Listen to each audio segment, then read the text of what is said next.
ত্রয়োদশ জাতীয় সংসদ নির্বাচনের প্রচারণায় অংশ হিসেবে পঞ্চগড়ে 10 দলীয় ঐক্যের জনসভা আজ। জেলার চিনিকল মাঠের এই জনসভায় যোগ দেবেন জামায়াতে ইসলামীর আমির ডাক্তার শফিকুর রহমান। সকাল 11টায় শুরু হবে এই জনসভা। এ সময় দেশের বর্তমান রাজনৈতিক পরিস্থিতি এবং জামায়াতে ইসলামীর নির্বাচনী অঙ্গীকার নিয়ে বক্তব্য রাখবেন দলটির আমির।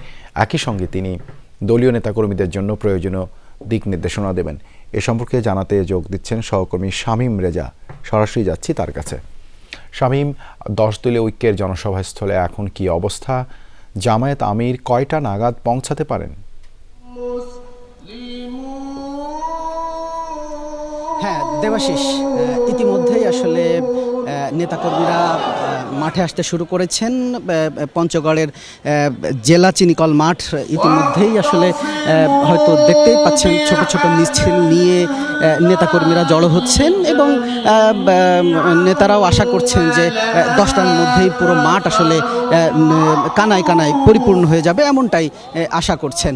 এবং জামাত আমিরের শিডিউল অনুযায়ী তিনি বেলা 11টায় সভাস্থলে উপস্থিত হবেন এবং এখানে উপস্থিত হয়ে নেতাকর্মীদের উদ্দেশ্যে তিনি তার নির্বাচনী যে বক্তব্য সেই বক্তব্য রাখবেন, এমনটাই আমরা জানতে পেরেছি। এবং তিনি সরাসরি আসলে এখানে হেলিকপ্টারে পৌঁছাবেন, এখান থেকে আবার তিনি দিনাজপুরের উদ্দেশ্যে হেলিকপ্টারেই রওনা দিবেন এবং পরের জনসভাগুলো তিনি আসলে গাড়ি বহরে করেই বিভিন্ন জায়গায় যাবেন, পথসভা করবেন, আরও 2টি জনসভায় তিনি অংশ নেবেন।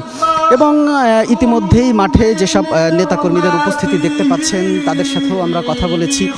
তারাও আসলে ব্যাপক উচ্ছ্বাস উদ্দীপনার মধ্য দিয়েই আসলে তারা এই জনসভায় এসেছেন এবং তারা আসলে প্রত্যাশা করছেন, এবার তারা দাবি করছেন যে দাঁড়িপাল্লার যে জোয়ার উঠেছে এই জোয়ারেই আসলে 10 দলীয় যে নির্বাচনী জোট সেই জোট জয়লাভ করবে, এমনটাই তারা প্রত্যাশা করছেন।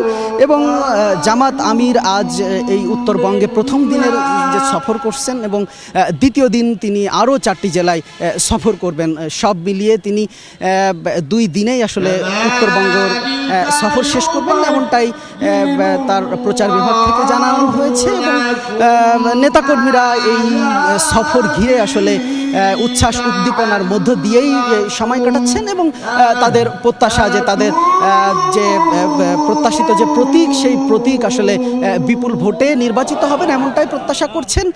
একই সাথে দেবাশিস, ধন্যবাদ শামীম যুক্ত হবার জন্য।